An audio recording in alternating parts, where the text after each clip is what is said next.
అరుణాచలం మురగానందం. ఇతను కోయంబత్తూరు. ఇతనికి ఇప్పుడు నోబెల్ బహుమతి రాబోతుంది. నోబెల్ బహుమతి లిస్టులో ఈయన పేరు ఉంది. ఎందుకు ఉంది అని అంటే ఆయన చేసినటువంటి కృషి. మహిళలు యువతులు వాడేటువంటి శానిటరీ నాప్కిన్స్, వీటిని అత్యంత తక్కువ ధరకి తయారు చేసి సప్లై చేస్తున్నారు. ఆయన తయారు చేయడానికి మిషన్లు కూడా అందజేస్తున్నారు. అంతేకాదు పట్టణాల్లో అనేక మందికి ట్రైనింగ్ ఇచ్చి ఈ కంపెనీలను పెట్టించి అత్యంత తక్కువ ధరకి ఈ శానిటరీ నాప్కిన్స్ని మహిళలకు యువతులకు అందించడానికి ఆయన కృషి చేశారు.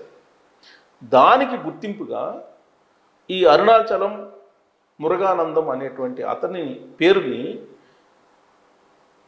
ఇప్పుడు ప్రపోజ్ చేశారు. మొత్తం ఈ నోబెల్ బహుమతికి సంబంధించి 208 పేర్లు, అలాగే సుమారుగా 79 సంస్థల పేర్లు ఎంపికయ్యాయి. ఆ ఎంపికైనటువంటి పేర్లలో ఈ మురగానందం పేరు కూడా ఉంది. ఆయన చేసినటువంటి కృషిని గుర్తించి ప్యాడ్మ్యాన్ అనే ఒక సినిమా కూడా తీశారు. ఈ ప్యాడ్మ్యాన్ అక్షయ్ కుమార్ నటించారు. ఆయన ఏదైతే కృషి చేశారో దాన్ని బేస్ చేసుకొని, దాన్ని కథాంశంగా తీసుకొని ప్యాడ్మ్యాన్ అనేటువంటి సినిమాని అక్షయ్ కుమార్ హీరోగా తీశారు.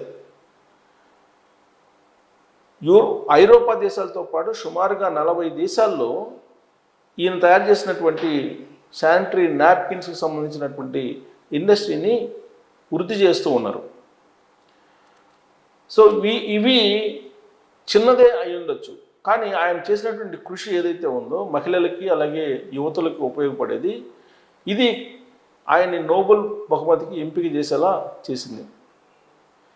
దేశవ్యాప్తంగా అన్ని రాష్ట్రాల్లో ఈ నాప్కిన్స్, శానిటరీ నాప్కిన్స్కి సంబంధించి తయారీ, తర్వాత ఆయన ఆ తయారీకి అవసరమైనటువంటి ఎక్విప్మెంట్ని ఇస్తూ శిక్షణ అవగాహన కార్యక్రమాలు కూడా నిర్వహిస్తూ ఉన్నారు.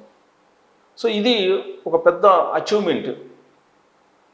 మనకు చూడటానికి